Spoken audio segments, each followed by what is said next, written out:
Jill Stein said the quiet part out loud through liking an Instagram comment. The comment was, "The Dems need to be stopped. Either vote for Trump, or if you just can't, then vote Green. Either way, this nonsense needs to stop." This is in response to a post that Jill Stein put up talking about how the Greens were kicked off of the Nevada ballot. And the reason they were kicked off is from a technicality. If you look at the meme this comment was put under, you can see a win for the anti-Democrats' war on democracy. So the Greens got 3 times the signatures in Nevada. Yeah, but we gave them the wrong paperwork, Joe. Haha, making fun of the Kamala cackle thing that the far right always makes fun of. This whole style looks very far right.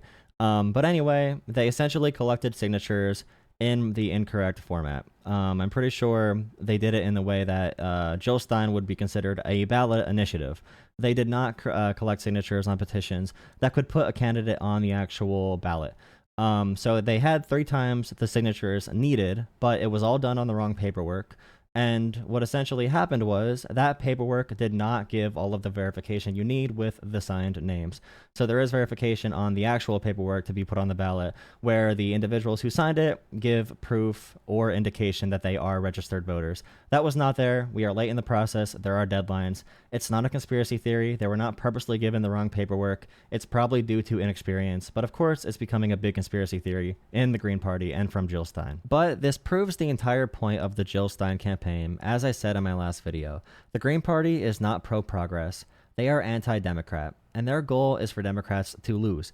They are not the Uncommitted Movement, DSA, or the Working Family Parties, and I don't endorse everything these groups do, but there is a clear goal meant to benefit people. Coalitions within the two-party system and actual third parties have caused more progress than 100 years of the United States Green Party ever would. The Green Party puts their emotions and ego first because in reality, they are closet accelerationists, and they don't care about political outcomes. If you don't know what accelerationism is, consider this quote that is commonly shared in far-left circles. Would you prefer your fascism slow or fast? In Jill Stein's world, many individuals would prefer Donald Trump to win because they believe if society becomes fragmented enough and liberal democracies fall apart, then revolutionary action will become more possible. And both parties right now are the same. They're both fascists, of course. They're both the same. They will roll the dice on this election, meaning the Green Party, because they think there is a chance everyone will see how Democrats failed, and this will spur a far-left movement in the US. This is wrong for many reasons, and the arguments can barely be taken seriously, but we may as well respond. Jill Stein is endorsing voting Donald Trump over Kamala Harris to send the Democrats a message, and she's just like mad, and her emotions matter more than anyone. But on Palestine, Donald Trump uses Palestinian as a slur.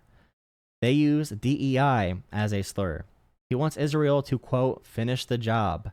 And many far-left individuals say, what's the difference between genocide and genocide? It can get far worse. And Trump removes the possibility of progress. Trump wanted a Muslim ban for the US and continues to aggressively push for more racial division. He literally shares pictures of people of color calling them animals, essentially.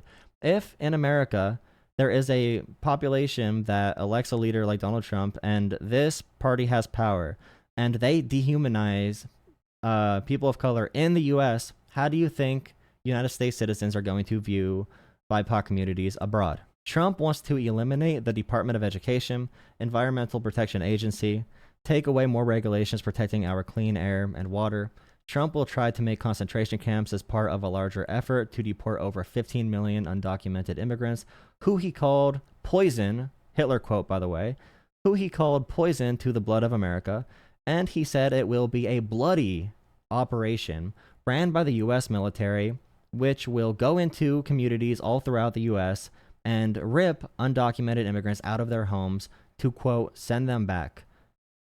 Trump wants to use the military in Mexico. Trump wants to ban abortion. Trump wants to do a complete rollback of civil rights protections for LGBTQ rights, and he's claiming that kids are getting gender transition surgeries when they go to school. Trump wants to abandon Ukraine and let Russia, quote, do whatever they want. But maybe Jill Stein likes that, because our morally pure leader, who's fighting against the evil two-party system, is very comfortable, even gleeful, to be sharing a table with fascist autocrats. I know many of you commented on my last video, so mad that I care about political pragmatism over radical idealism, and you just now found out that money is in politics. Wow. So you need to give me a Politics 101 lesson. But please consider the fact that we already know everything you are saying. AOC already knows what you are saying. The difference is we are adjusting our approach in a way that gives the best chance for progress. You have trouble being motivated to organize an off-year elections. Why do you think you would win over the far right in some kind of chaotic revolution event?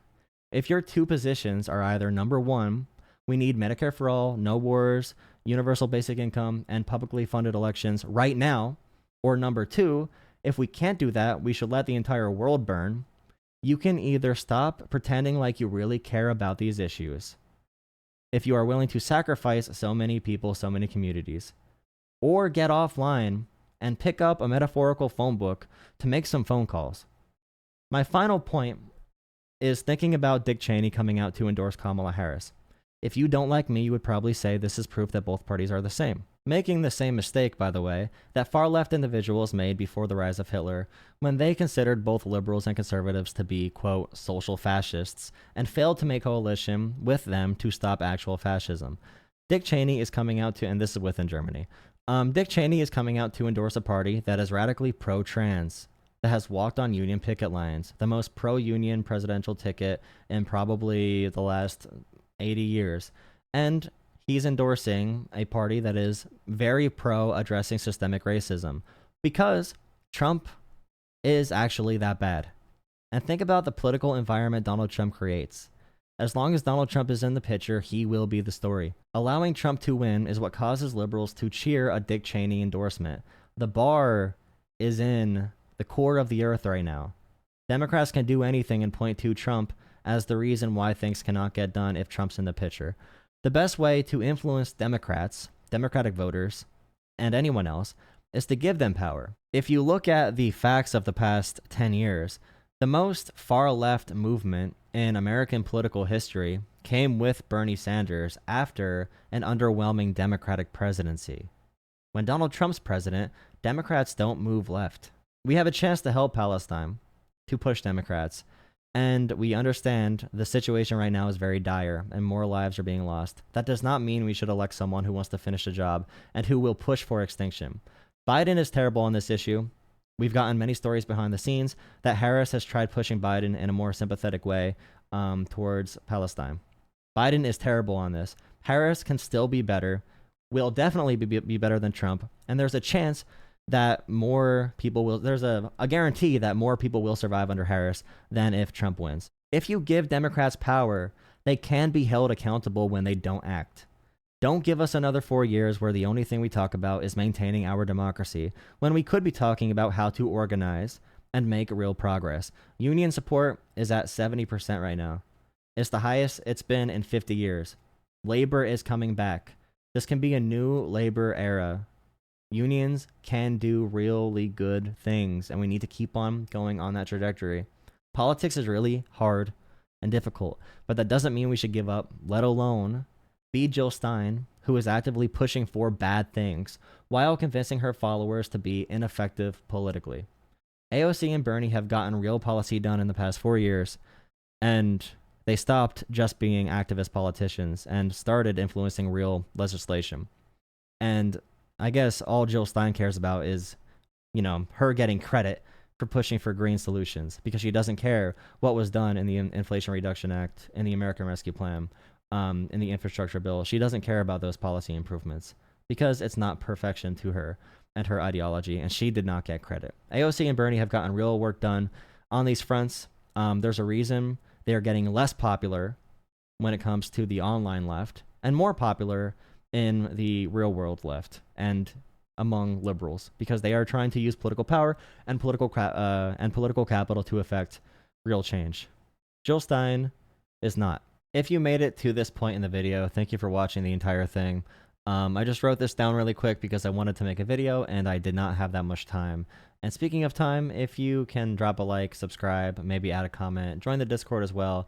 And I also have a Patreon if you want to support the work I'm doing here. I'm not monetized on YouTube, but hopefully I will be very, very soon. But any support is very appreciated to help me produce this content in the meantime.